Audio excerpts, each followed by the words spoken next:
Happy May 5th to all of you out there.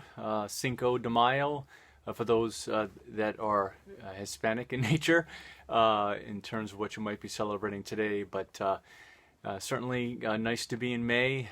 As I said, last week, May to me is always kind of a month of hope, and the nicer weather and the drier weather that we're experiencing is nice. So hopefully enjoying this time.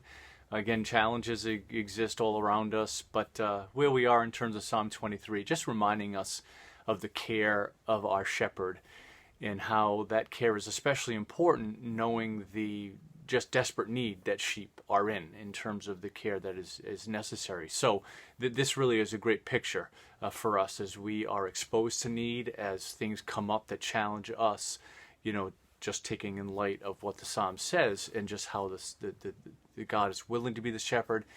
David, in reflecting that upon God, recognizing God is able and willing to take on that role. And so basically, as we think of just the first few verses here, well, actually, let me read the whole Psalm, because again, just important to read the Word of God, hear it. But again, the Lord is my shepherd, I lack nothing. He makes me lie down in green pastures. He leads me beside quiet waters. He refreshes my soul. He guides me along the right paths for his name's sake. Even though I walk through the darkest valley, I will fear no evil, for you are with me. Your rod and your staff, they comfort me. You prepare a table before me in the presence of my enemies. You anoint my head with oil. My cup overflows. Surely your goodness and love will follow me all the days of my life, and I will dwell in the house of the Lord forever. And so just again, comforting words. The biggest thing that is being expressed in this is the need that sheep have, and again, the shepherd's ability and willingness to take care of them, and particularly in light of what we were talking about last week. And he makes me lie down in green pastures.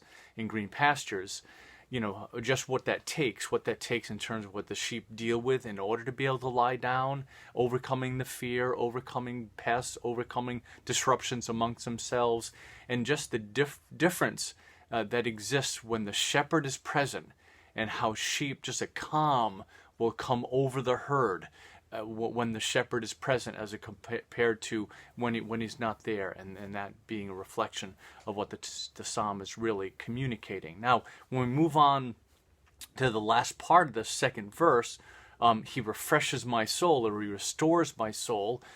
Different wording in different translations. Just so important to recognize that something that sheep are, the tendency that tends to happen with them is they tend to fall down. Or if they fall down, what a tragic situation that is for them, because they don't have an ability to get up on their own, that they need the shepherd to come along and lift them up.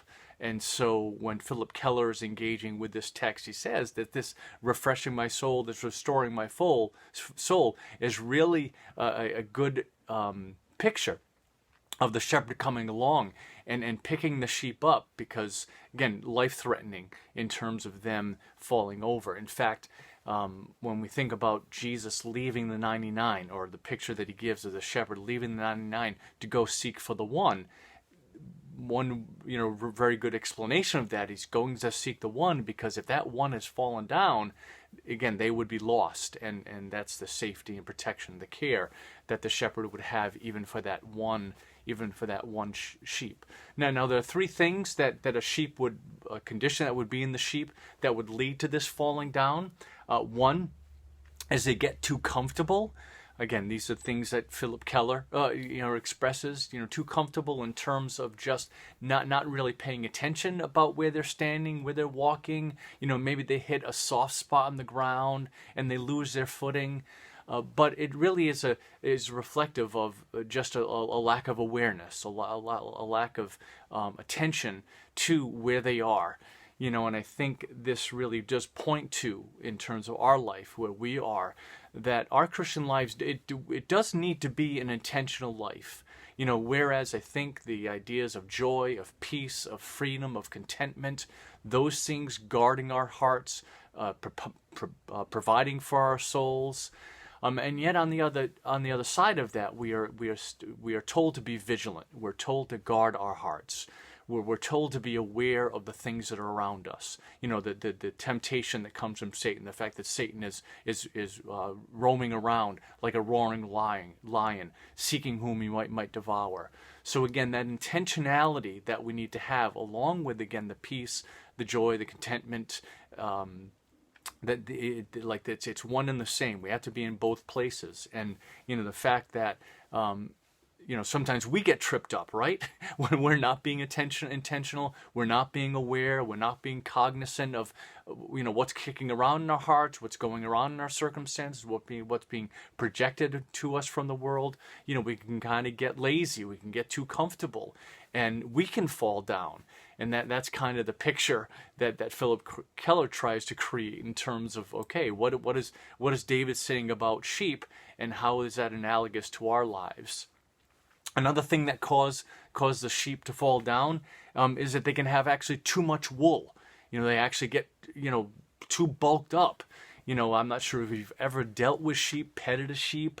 That wool is very subject to things getting caught in it, and they almost get too bulky, in terms of moving around.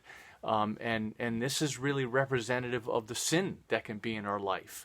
Maybe some of those things that come in and weigh us down. I think of Hebrews chapter 12, when it talks about, the runner in the race, and how a runner, strips off everything that would encumber, all those things that would distract. And I mean, it's not just the sin. I mean, it's also being aware of the sin that so easily entangles, but it's even talking about things that might not necessarily be sin, but they're not the best. They're not conducive to running effectively. And I think this is what, the sheep, God restoring their soul. Again, the dangers that come with a sheep falling down, them having too much wool on, is sometimes our lives can get bulky, right? Even bulky with the things that, again, not necessarily wrong, and I've gone through Hebrews chapter 12 in terms of that passage, in terms of runner, you're like, if you remember, I have a big sombrero on my hat, a big overcoat. Like, the rules would not preclude you having a sombrero on if you were running a 100-yard dash or a mile, whatever. Rules wouldn't preclude it, but no runner would do that. Again, they strip down to the barest essentials of what they have to have on. The lightest shoes, the lightest clothing, because anything that would keep them from being as fast as they could, efficient as they could, that's what they're doing. And really that's what this points to. In terms of just how our lives can get bulky. We can get caught up in things that keep us from being sharp. I'll get it out. Keep us from being sharp. Keep us from being on top of our game, if you will. And we have to watch out for those things. The things that make us too comfortable, or again encumber our lives in terms of just truly being engaged with God, and being ready and prepared to follow His plan and to do His will in any particular day or any particular season of our lives. Another thing that happens that causes sheep to fall is they get too fat.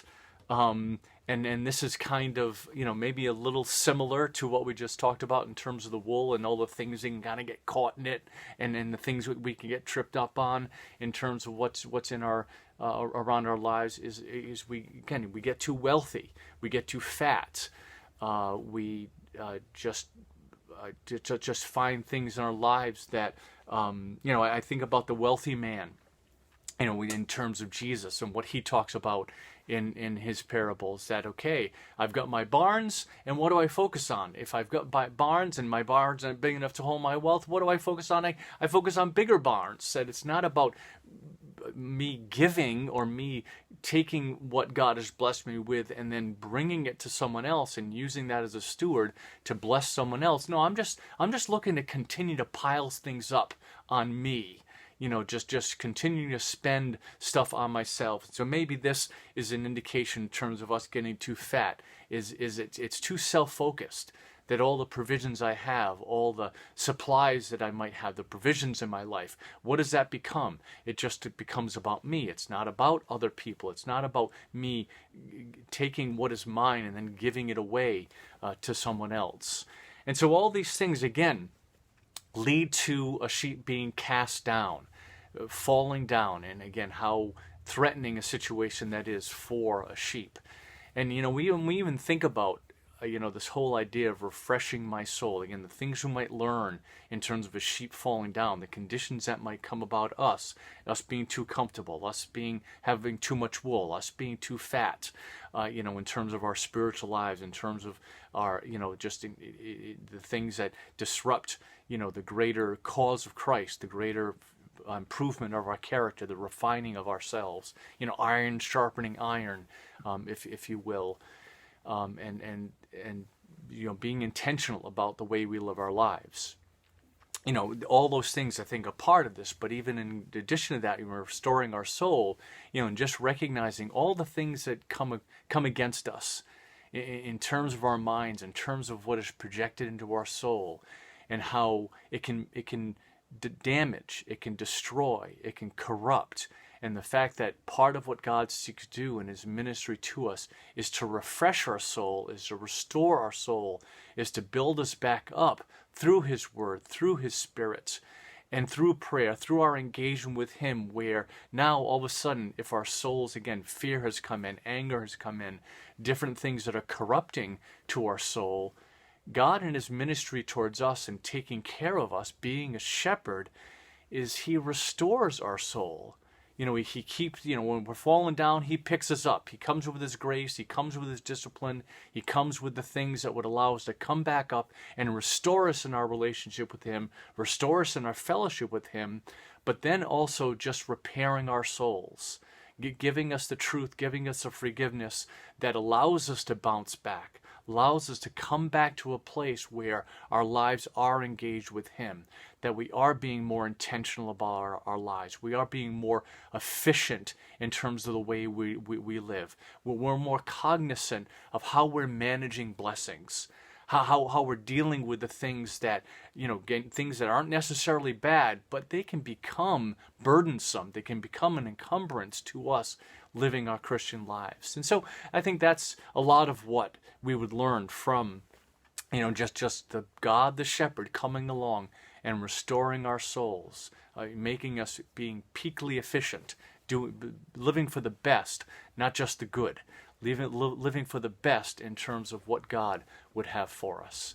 So I hope, again, that word, that understanding of God's care for you and how you being a sheep and all the things that God would invest in you to provide for you, but also to grow you, mature you, to allow you to be the believer that he desires for you to be. And that's really what this psalm is communicating to us. So hope that helps and it is encouragement today, and just God bless you in the time you find yourself in. Have a good day.